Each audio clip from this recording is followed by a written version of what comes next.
En revanche, pour des raisons pratiques, d'autres vont rouvrir, notamment au Pakistan, en Algérie, en Irak et en Mauritanie.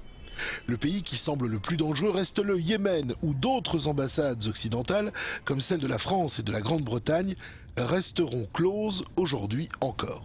Le Yémen est assez particulier parce qu'au Yémen, on a une combinaison de plusieurs guérillas islamistes qui durent depuis des années et la présence de djihadistes qui sont d'origine américaine et donc qui peuvent avoir une volonté particulière d'attaquer les États-Unis et d'attaquer les intérêts des alliés des États-Unis.